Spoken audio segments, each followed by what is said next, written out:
Today's episode is brought to you by my top resource for women's health professionals, How to Interpret Virtually Any Chart Your Client Throws at You. Our new ebook breaks down complex chart interpretation into an easy step-by-step process. Head over to fertilityfriday.com/chart to snag your complimentary copy today. That's fertilityfriday.com/chart. This is the Fertility Friday podcast, episode number 519.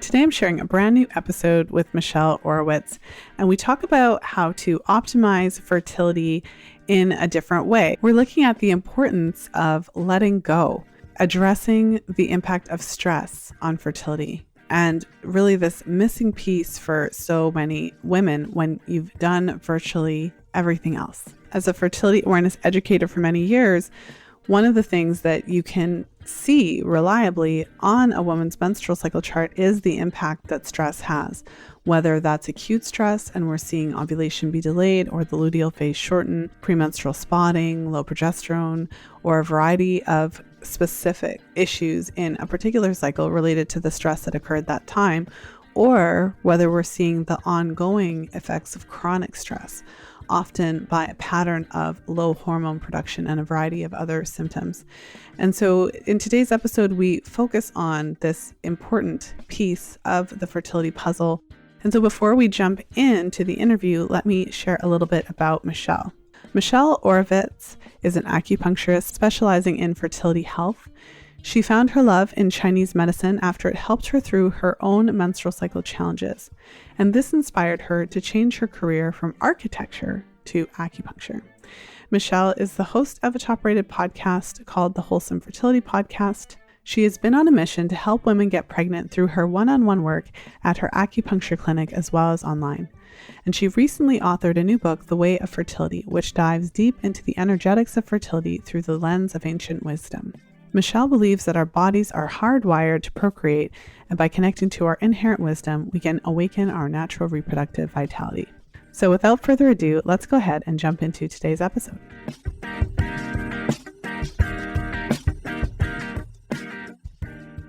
I'm excited to be here with Michelle Oravitz. Michelle has just recently released her new book, The Way of Fertility, and so really excited to dive into that today. Welcome to the show, Michelle. Thank you so much, Lisa. Well, thank you for coming to the show. And I'd love to start by giving you an opportunity to share a little bit about your background. So let us know what you do, how you got into what you do. So what led you to do the work that you're doing now? And especially also what led you to write your book at this stage?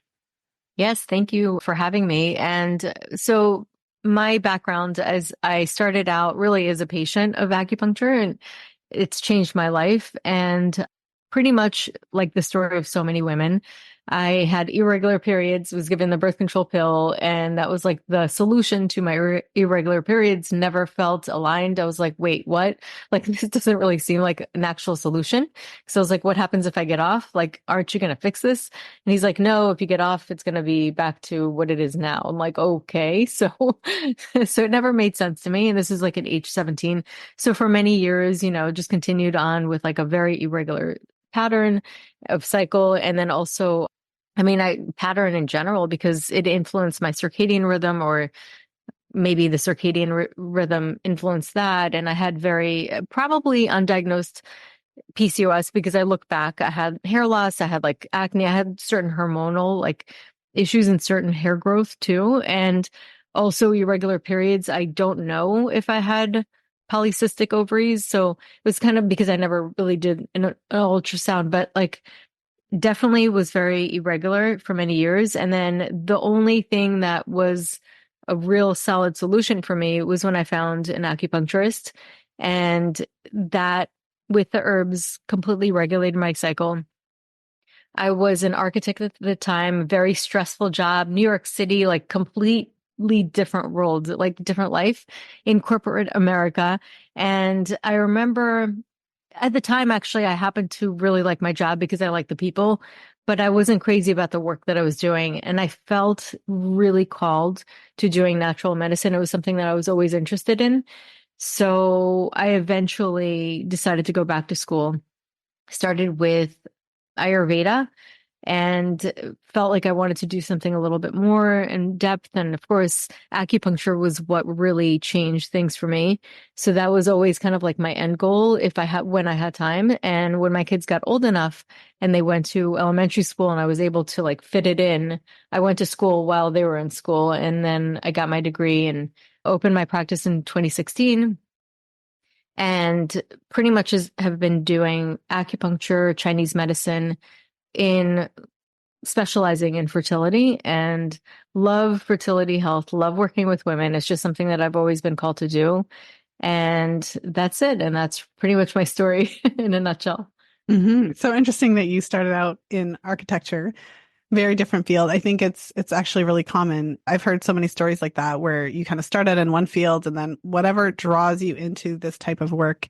So I love hearing kind of the origin stories, if you will.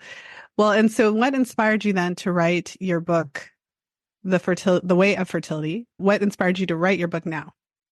So many different things, but one of the things that I felt, and I've kind of like, once I started kind of backtracking, when I started going to acupuncture, one of the things I noticed was that not only my body was aligning, but I felt like my life was aligning, or I was aligning with my life. And that was one of the things that pushed me to do something that was aligned with who I was and my own expression. And I felt like that was natural medicine. So I really got into meditation. Like that's like a big part of my life. And really that connected me with my intuition. And so generally speaking, like I feel like things sort of move through me. Like it's almost like a channel through me, or I'm called to do things. So I started it with my podcast, and then eventually it happened with my book. And I was like called to say things and put things down. And in our work, we repeat ourselves a lot for the things that we feel really passionate about. So I was like, why don't I just put all of this information into a book? And then decided to do the book. And then little by little, different downloads, thoughts, ideas. And then, of course, it's really based on something that has been around for thousands of years, which is the basis of ancient medicine wisdom. And it basically Ayurvedic medicine, but also Chinese medicine. And Chinese medicine is based in Taoism. Ayurvedic medicine is on the Vedas. You have a lot of really interesting parallels in a lot of the ancient wisdom. And a lot of them really point you to the direction inwards, where right now we're living in such an outward society where everything is all about really our response to what is in the material world. And a lot of what we can really benefit from is going within and going to this yin state. And I notice also with my work, a lot of people in the fertility world, they get so much information and the checklists. And one of the things that definitely does not get on the checklist is their well-being. And I think that, yes, you can do all the right things, take all the supplements, go to the doctor's visits, all of the things, exercise less, stay away from plastics, all of the things, which of course I promote and I always teach. But also, it's so important to nourish and nurture your own well-being. And I think that that is something that is so often left out of the conversation. Well, and so in your work, then, what do you feel is like missed, if you want to go into it a little bit deeper? Because I think what's interesting is I tend to focus so heavily on the nutrients, the menstrual cycle, very tangible things that I think are obviously important in both of our work. And often what I say when some of the not additional, but some of the more emotional type pieces of this equation come into play. I mean, I often will say, well, that's not something that I specifically focus on because I don't think I need to be everything. I don't think I need to focus on that, right? Like I think like that's why I always talk about the team. Specialty. Yeah, like that's why I always talk about the team approach. So I think that this conversation is interesting and important because I think you're right that some of these pieces can be missed. I do think that charting your cycle brings you into that intuition in a bit of a different way. Maybe share some of what you're referring to and some of the things that you feel are missed in this conversation, I think, with most of your fertility clients. Yeah, and I agree. And I'm going to reframe because like the noticing your body and charting your cycle and paying attention to that is really coming into presence with yourself and paying attention, becoming aware of your body and your body's cues and really connecting with that. And that's part of what I'm speaking about. It's just maybe you're calling it a different, there's many different names or ways to express things, but ultimately the goal is to become aware and to listen to your body and to really understand the cues and the language that your body has and expresses. And I think that that is your body's intelligence and watching and paying attention to patterns that are coming out. And so for me, one of the biggest things, especially I do in person and also online, but like in person with acupuncture is the nervous system, really regulating that nervous system, taking somebody from a fight and flight to a rest and digest, or to at least balance the two, because both have a place and both have a role. So every part of our life has a role. And what we find is that when we are coming from a place of alignment, we're going to choose better things. We're going to choose the better nutrients. We're going to be guided and knowing, like, and learning the right things for our bodies. And so it's really connecting to that intelligence and connecting to a state of listening to yourself and your body. Well, one of the things that you talk about in the book is emotions, connecting to them, releasing them, finding ways to work through them. And so this is something I find it's obviously really important. I find it to be really interesting because life is super busy. And I think that a lot of us are going through the motions. We've got a lot of responsibilities, especially as women at different parts of our lives. So a lot of my clients are kind of in that, 30s, 40s range of time. And it can be just incredibly busy, whether it's your own children or nieces, nephews, cousins, friends, right? Like there's all Yeah. kinds of things going on there. You could have your work, business, employment responsibilities.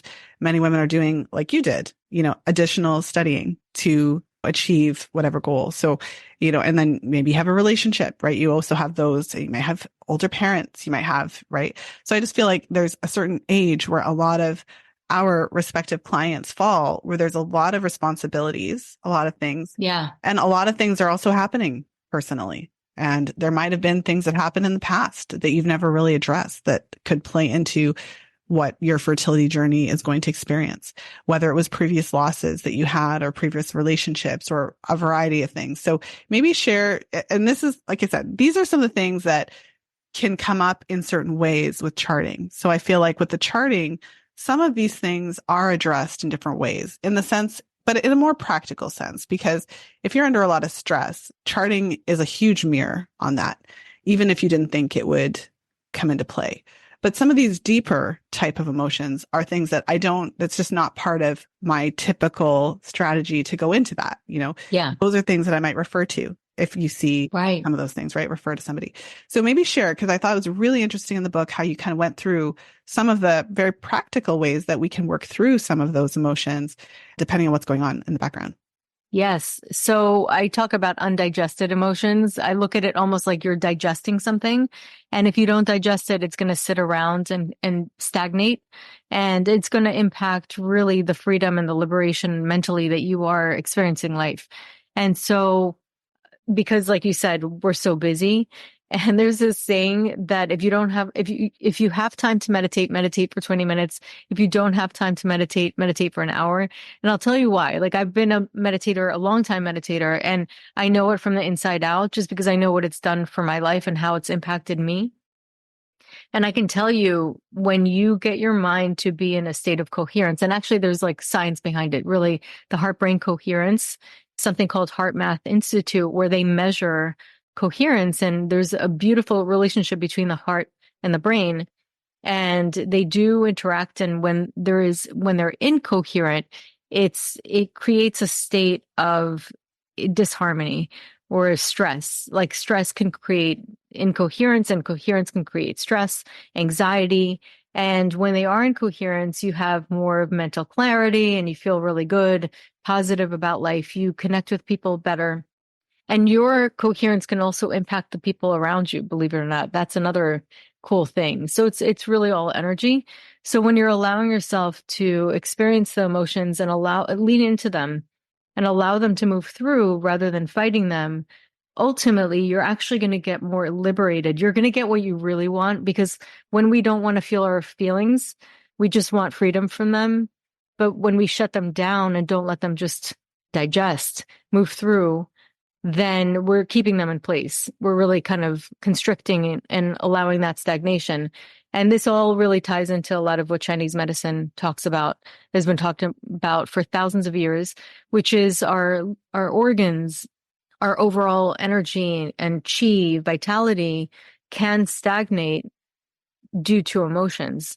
And our liver is in charge of ensuring the free flow of chi, which is life force vitality throughout the body.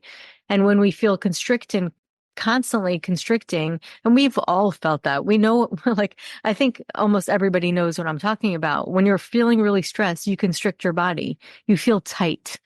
And it feels like things are not flowing and not easy. And then versus if you're on vacation and like the nicest place, you let go, it's a condition that we make for ourselves. I can only feel this when. And so we only allow ourselves that freedom when we're in a really nice environment. And that's kind of looking from the outside in. However, when you do internal work like meditation, when you really do stay still and pay attention to yourself and listen to your body, and part of that is charting. That's one aspect of mindfulness, is paying attention and listening and being in a state of receptivity and observing and really seeing the truth for what it is, really standing in the truth, as difficult as it is, because sometimes the charting can show you things that you don't really want to see, but it is always going to tell you the truth.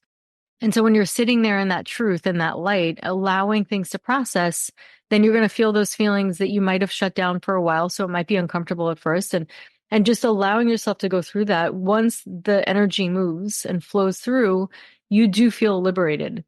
And so it frees up your energy, because emotions also are very taxing. Mm-hmm. Well, I think I have a lot of different thoughts as we talk about this. I mean, for someone who's been trying to conceive, I think it's like another thing. Yeah. It's like, now I also have to do this thing, right? So when someone is in that space who's been trying to conceive, who's experiencing delay to conception or some degree of fertility challenges, generally the women who I've worked with in this space, they're metaphorically like standing on their head while spinning 60 balls. Like they're already doing so many different things. And sometimes it can get to a bit of desperation where they're kind of throwing everything at the wall, to see what will stick. So I think in some ways it can feel like there's yet another thing to do.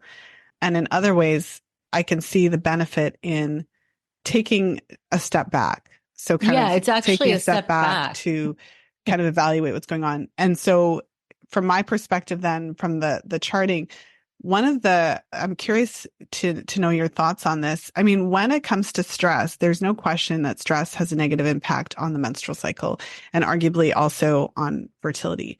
But what's interesting is that when we talk about stress, it's kind of this concept, like this esoteric concept.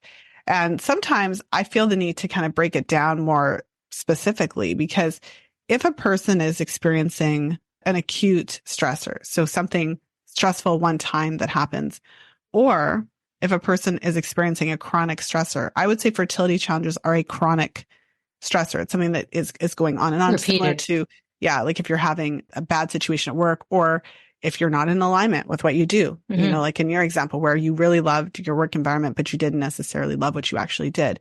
So what I think is interesting is, yes, we could say stress affects the menstrual cycle negatively. And in both of those examples, you would be able to see an impact on the chart, whether it's a specific one-time thing that delays ovulation or something like that, or whether it's a chronic thing that overall results in a poor kind of hormone profile, low hormones in the pre and post ovulatory phase, whatever. One of the things I often talk about though, and kind of ponder, is that I think stress itself has an issue, or it has an effect. But when you're really stressed, when you're going through that type of a situation, you're also not taking care of yourself.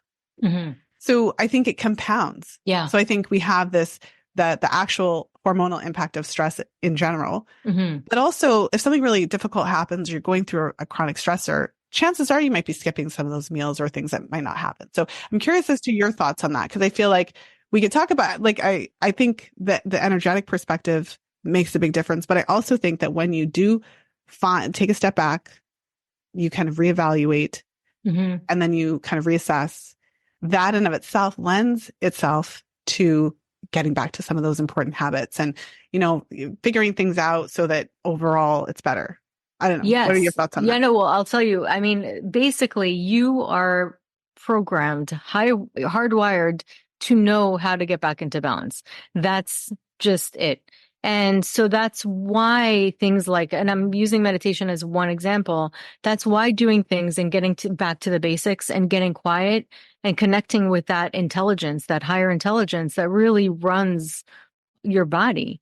That higher intelligence is always there, and it's always wanting to get you back into that homeostasis, yin and yang balance. It's how our bodies are programmed. We'll always want to go back into that. That's how all of nature runs. And so when you get to this place of sort of allowing it, or not fighting, if you're getting to, I did have a thought. I'm sorry. I had like a thought and it left my mind. But when you get to a place of really allowing yourself to just feel, and that's it, so it's not as an extra thing. It's not an extra thing that you're adding to the list. It's actually releasing and letting go. And so this is what I was going to say. I was going to say that it's not about stopping stress, because stress is going to happen. Like, life happens. So it's not about stopping stress, just like meditation is not about stopping your thoughts. It's not about stopping anything. It's about adapting. So it's not like you're going to make difficult things go away. They're just going to be. They're part of life. It happens. Sometimes it's worse, in certain circumstances. So not minimizing that. Like, it's what is happening. It's not about that. And one of the things in heart math that they test is heart rate variability. It's about how the heart adapts. So that adapting, when you know that you have a very heavy burden that you're dealing with, and it's coming from all ends, that is what I tell my patients all the time. That is when you have to kind of strategize even stronger to counterbalance that. And if that means giving yourself like an hour to watch Netflix, just let your mind go, give yourself that mental break, or dance in the house, or do something that you used to love doing before all of this happened. Just kind of getting back to the basics there of just things that allowed you to feel free, even if it's for an hour. That's what I mean. And when you do that, the body, the human body and the mind have an amazing, amazing way of going back to balance. It just becomes a little easier. It creates more space. Jumping into today's episode with a thank you, actually. Thanks to the amazing Fertility Friday community, Real Food for Fertility has been an amazing success. We have seen our book travel to the top of the charts, to be #1 in the fertility category on Amazon, #1 in the menstruation category on Amazon, and we really couldn't have done that without you. So I want to thank all of you who purchased a copy of the book, who shared the book with your friends, family, clients, who've left a review and rating on Amazon.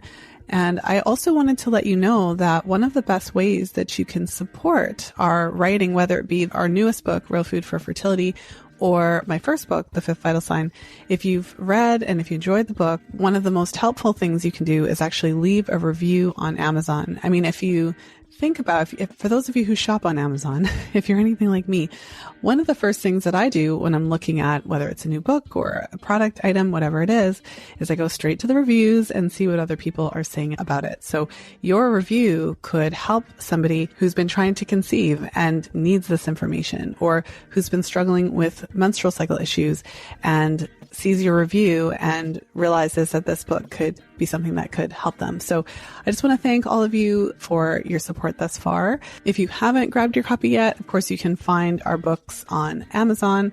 And if you have purchased your copy already and haven't yet had a moment to leave a review, we appreciate it so much. And honestly, that is one of the best ways you can help us to get the word out. Without further ado, let's go ahead and jump back into today's episode.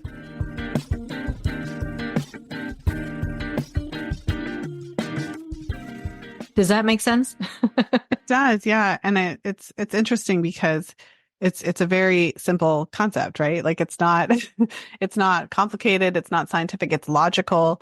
If you've been really focused on something for a long time, you kind of get into a kind of a way about things. And I think we can all recognize that it's helpful to take a step back and actually evaluate and come back to what we know that we need to do. Mm-hmm. It's really interesting because I think sometimes it goes this way with charting as well when I'm working with practitioners, especially because it's like we all kind of know to some degree, at least partly, what we should be doing. We might not have the full understanding, but we all kind of know, like we get it. Like we should be sleeping, we should be right, we should be eating well, we should be moving our bodies, we should right. We all kind of know what we should be doing, but it's very easy to get caught up in it. And so it sounds like this kind of practice that you're talking about helps us to get back into realignment, to help us to stay focused, which is one of the most difficult things Mm-hmm. in today's world. It is. With all of our tech, Mm-hmm. with all of the devices, with all of the access to information, there's some like that phrase analysis paralysis or whatever. Like there's so much information It's and overwhelming. not all of it's good, No. right? Like who knows where we're getting our There's a information. lot of fear these too, days. by the way. That's Yeah. another thing. It's not good for the nervous system. Yeah. And I mean, I'm at the point now, because I like, just as a side note, this is kind of relevant, but I don't like shopping. So I don't like when I go to the store, if I go, I have a specific list or a specific thing and I just want to go and get it and leave. Like I'm not much of a browser. Not that I never do it, but it's not the thing that I would prefer to do. I completely relate.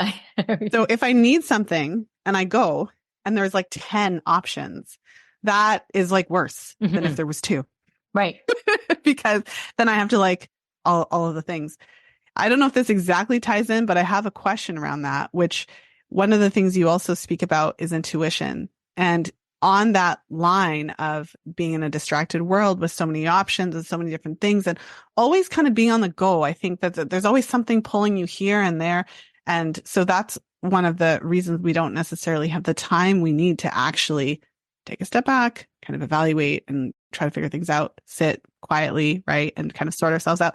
So just talk to us a little bit about intuition, what your experience has been working with women. I know my experience has been that many of us are not connected to it. And as many avenues as there are that can bring us back to that intuition, I feel like it's just so important for us to be able to do that. So I really want to hear your take on it.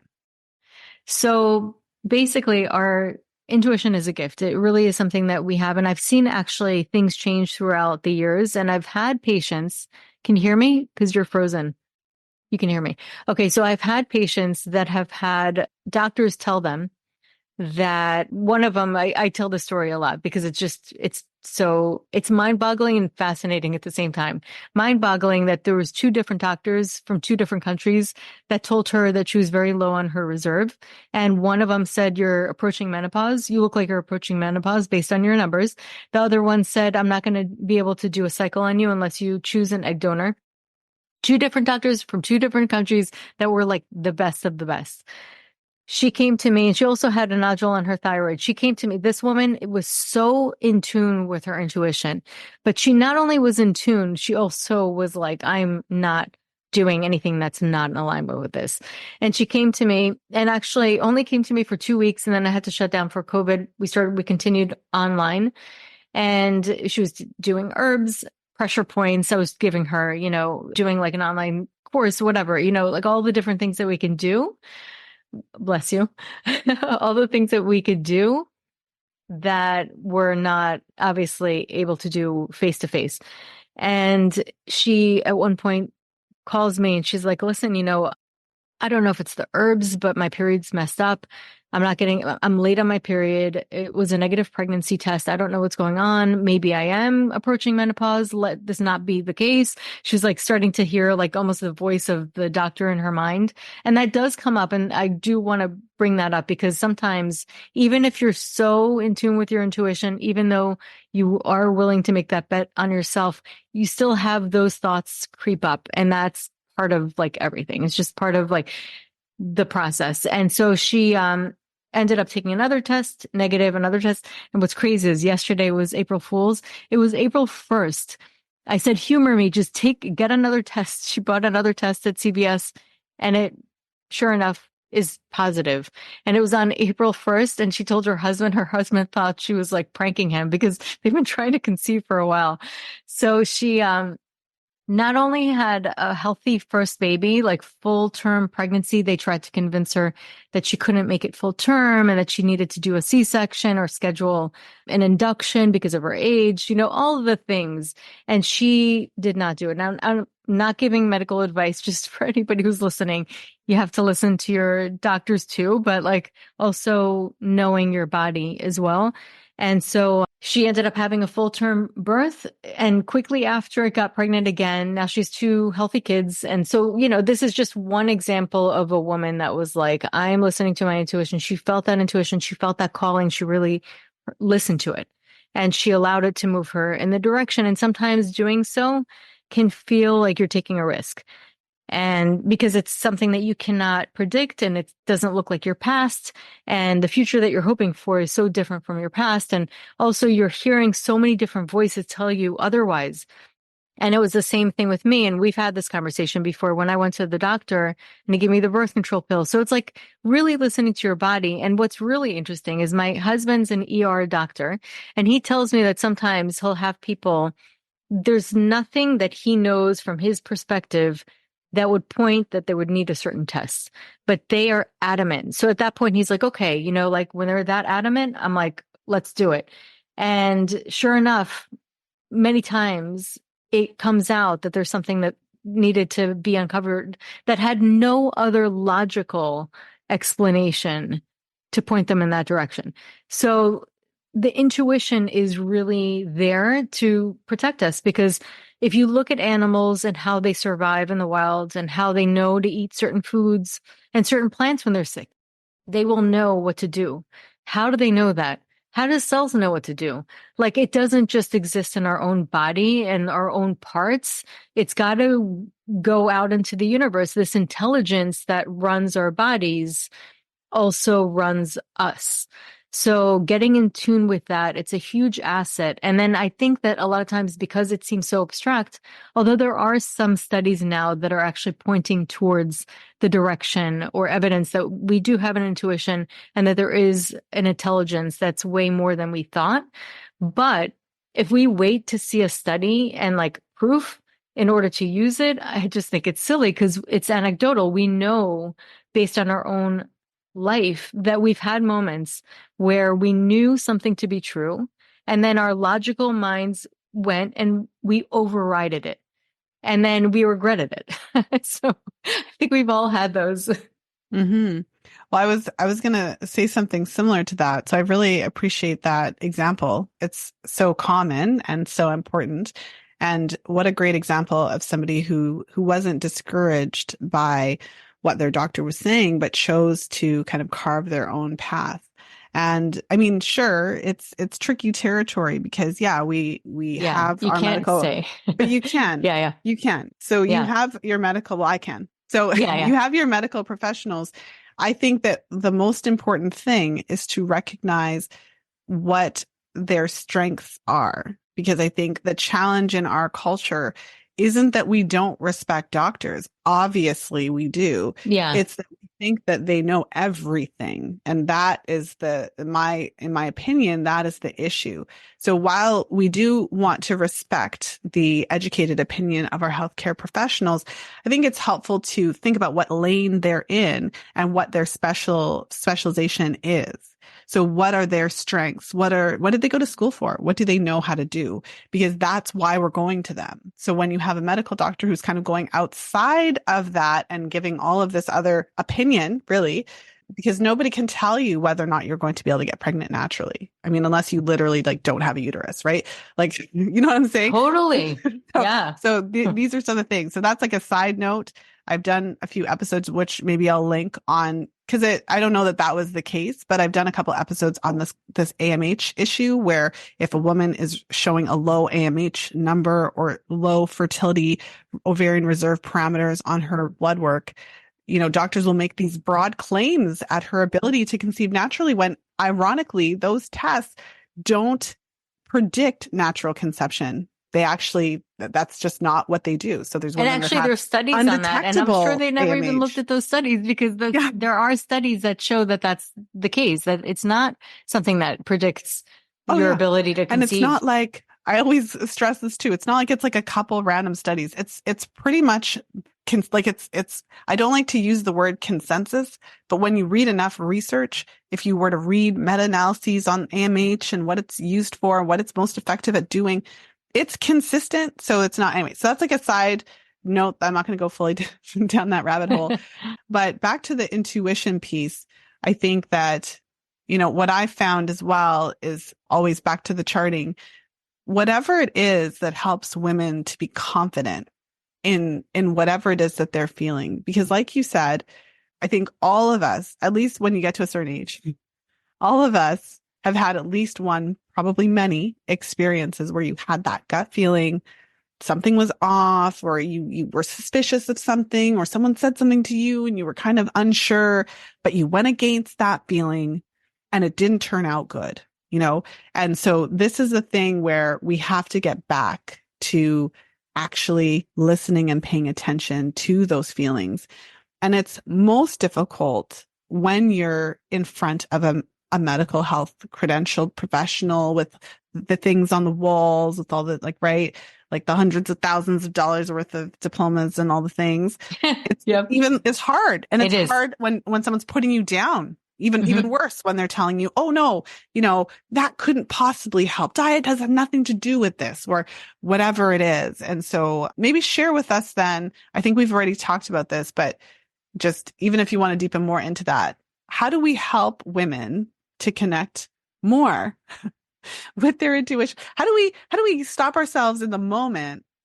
Like when when you're like standing in front of someone like that and they say something and in your mind, you want to say, but, and you just don't, right? Yes. Like you don't. Totally. So how do we stop? Like, what do we do? Like, what are some of the ways that we could just not ignore that? That is such a good point, and it's happened to me so many times. And I'm like, why didn't I just say that? I'm like, I had that sentence in my mind. I could have said it, and it was so good. I just didn't speak up for myself. And, that is a practice. It's not something that happens overnight, but I think part of it is really honoring ourselves a little bit more. And one of the things that I say, like, this is a trick, basically, to not make it like an extra thing, but something that you could basically do at any time is connect to your body, connect to your breath. Like those are the two things that will always connect you to your intuition and also what your body's telling you. And when you feel stressed or are in a situation where it's going to be challenging, so you're about to go to the doctor, it's going to be challenging ahead of time, definitely write a list ahead of time. Because even though happens to everybody, I'm going to know, I'm going to remember, and it never happens. So when you write a list, you're definitely taking off a little bit of the pressure on your mind as to what you want to cover. And also getting in tune with your breath, centering yourself before going. So slow down your breathing. When you slow down your breathing, when it's deep and slow, it has an immediate impact on your mind, and it gives you more clarity of thought so that you feel more balanced, more centered, more connected, and you're able to go in and feel rooted. And it's important to actually do that. Even if you want to do a visualization of really feeling yourself rooted ahead of time, or a bubble around you that's protecting you, it is important to do that because almost all of my patients feel the same way. Some of them have major anxiety at the doctors, and people who end up being pregnant, major anxiety going to the doctor because they've had so many bad experiences. So knowing that, you got to arm yourself ahead of time, really prepare yourself, write down your thoughts, write down how you want it to go, and advocate for yourself. These are humans. They're not God. They don't know everything. You know your body. And you are connected to your body from the inside out. You know that intelligence. Advocate for yourself. And I'm saying it's good to have that dialogue with the doctor. It's important to have that conversation. You're getting information. And like you said, they do have their perspective and their gifts.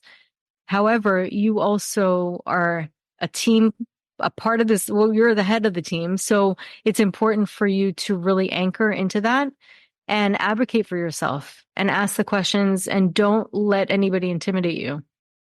And it's so unfair. I always think of it that way. It's so unfair that we have to do this. And it's like, we're like, I know. if you think about it, if we take a step back, like it's like going to the doctors clearly can be highly traumatic. So we're literally like having an intervention and I know. like, this is how we prepare for this awful. So if any doctors are like, this is how we got to arm ourselves. Like, all these strategies. No, but it's true. Listen, even after having kids, I had to really stand my ground on so many things with the dentist and the doctor and like all the things that they wanted to, like, if you don't do what's conventional and what's mainstream, they get annoyed with you.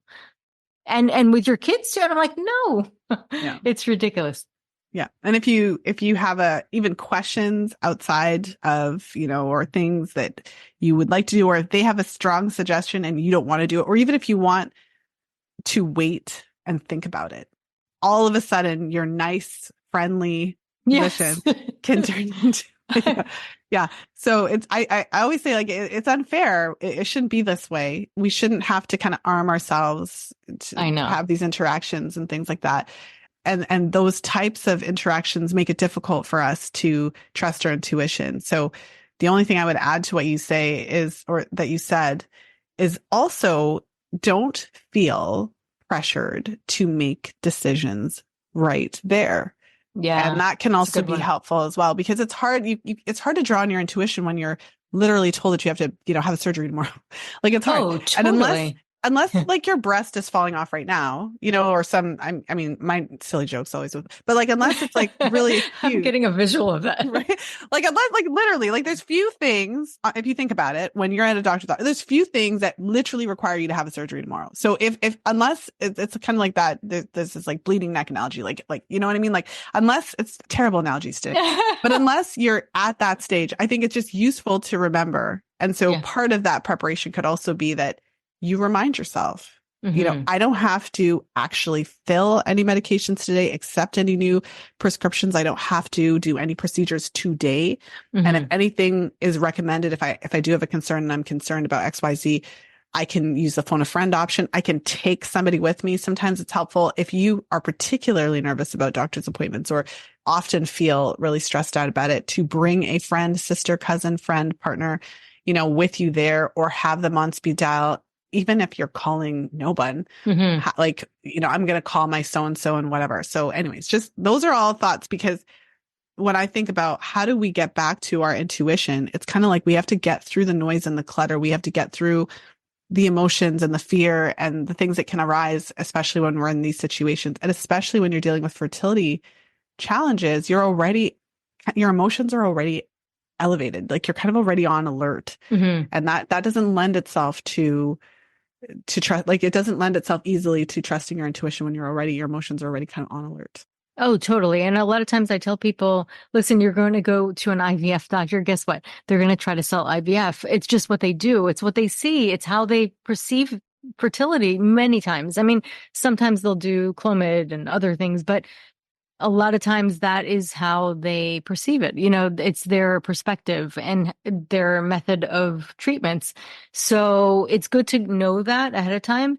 And what just drives me crazy is this kind of like pressure with time. You don't have a lot of time. You got to go really quick. No, in a couple of months, your eggs are not just going to drop. Like, they're just not going to disappear in a couple of 2 months from now, just shrivel up. You only had 2 left. And then that was like, yeah. And then as like, you need those couple of months to improve the quality with diet. Well, and how many couples, like your example, it's not always like this, but how many couples do have experiences where they were told that they could never get pregnant naturally, and after one pregnancy, they fall pregnant surprisingly. Yeah. Happens a lot.